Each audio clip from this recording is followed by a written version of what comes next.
Halo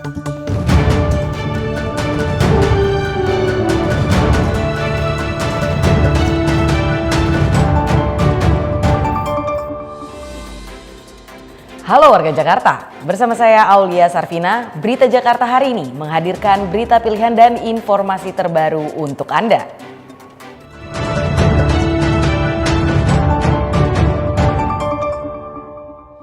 Warga Jakarta, sebelum kita ke berita utama Berita Jakarta hari ini, dari meja redaksi telah kami siapkan 3 berita pilihan dari website beritajakarta.id berikut ini.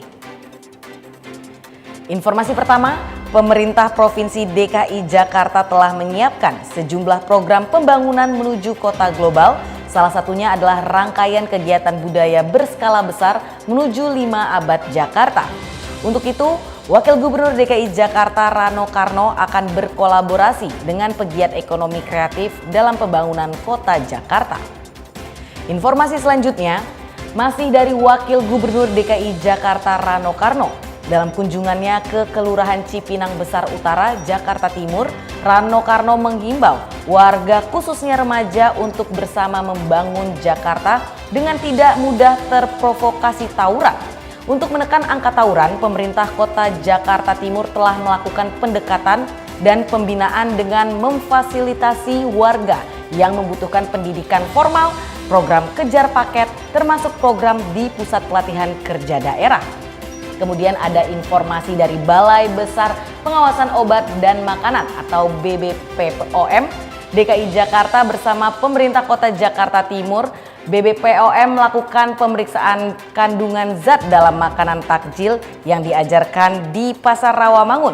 Kegiatan yang rutin dilakukan selama Ramadan ini bertujuan untuk melindungi masyarakat yang mengkonsumsi jajanan takjil tetap aman dan sehat. Informasi selengkapnya warga Jakarta bisa langsung kunjungi website beritajakarta.id, website berita resmi pemerintah Provinsi DKI Jakarta.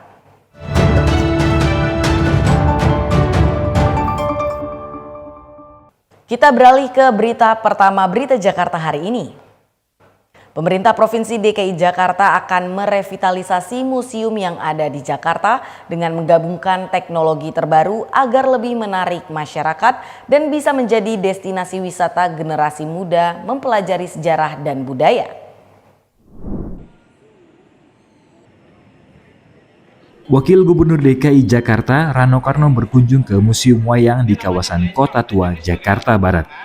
Rano mengatakan revitalisasi museum wayang yang menggunakan teknologi imersif dapat lebih memperkenalkan sejarah dan budaya wayang lebih menarik kepada pengunjung khususnya generasi muda. Dengan revitalisasi museum wayang di Jakarta, lanjut Rano, dapat menjadi contoh keberhasilan dan bisa jadi arah pengembangan museum lainnya di Jakarta. Untuk itu, Rano mendukung kegiatan sekolah menggelar studi tur ke museum di Jakarta karena memiliki banyak nilai edukasi untuk anak-anak mempelajari sejarah dan budaya.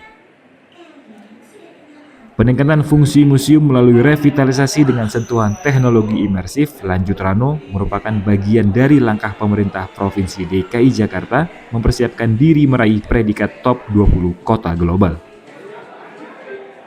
Tugas saya, karena gini, Jakarta akan menuju kota global. Menjadi kota global ada persyaratan. Poin keempat dari persyaratan adalah kebudayaan. Nah, kebudayaan yang paling terbesar adalah masalah revitalisasi museum. Berarti harus kita lakukan revitalisasi. Nah, untuk meningkatkan daya kunjung, selain memang pola tradisional yang kita sajikan, tapi imersif harus kita masuki. Singkat kata, tentu kita revitalisasi semua museum yang ada di Jakarta. Seperti diketahui, pasca revitalisasi, Museum Wayang kini tampil lebih inklusif dan modern. Tercatat jumlah kunjungan rata-rata sejak dibuka kembali pada 24 Januari 2025 mencapai 1.500 pengunjung per harinya. Tim Berita Jakarta melaporkan. Kita ke berita selanjutnya. Gubernur DKI Jakarta Pramono Anung hari ini melakukan pemantauan langsung stok dan harga komoditi pangan di Pasar Induk Kramat Jati, Jakarta Timur.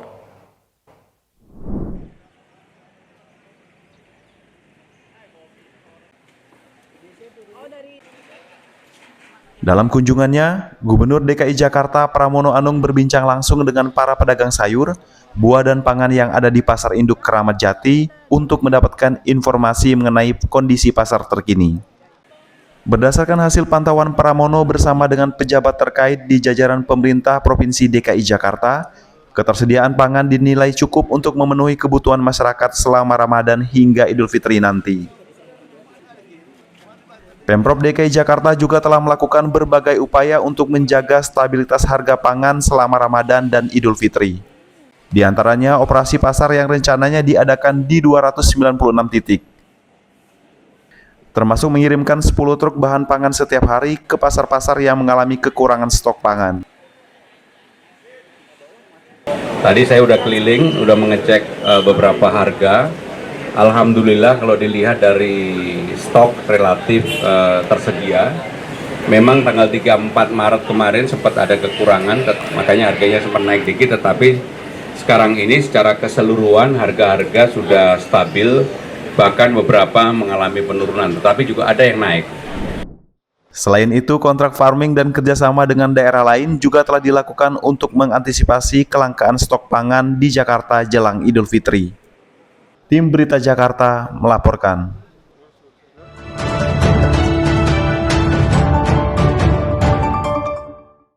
Segmen Info Jakarta kali ini, kami hadirkan Bang Jaki yang akan menginformasikan layanan gratis untuk warga terdampak banjir dari pemerintah Provinsi DKI Jakarta.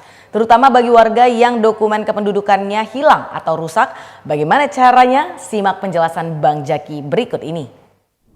Duh bang, pusing banget dah. Berkas-berkas gue pada hanyut bang ke bawah banjir. Kayak KTP, KK, akta lahir, pada hilang bang. Gue baca di Berita Jakarta ya, Dukcapil DKI bikin layanan darurat buat penyintas banjir no. Jadi ya, KTP, KK, akta lahir, semuanya bisa diurus ulang.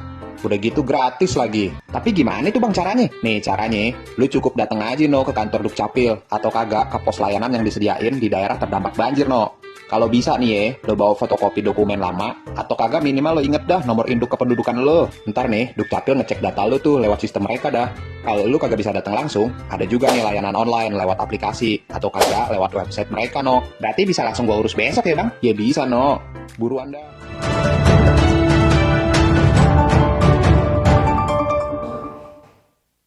Beralih ke informasi cuaca. Badan Meteorologi, Klimatologi, dan Geofisika atau BMKG telah memberikan peringatan cuaca ekstrim yang diperkirakan berlangsung hingga 20 Maret 2025.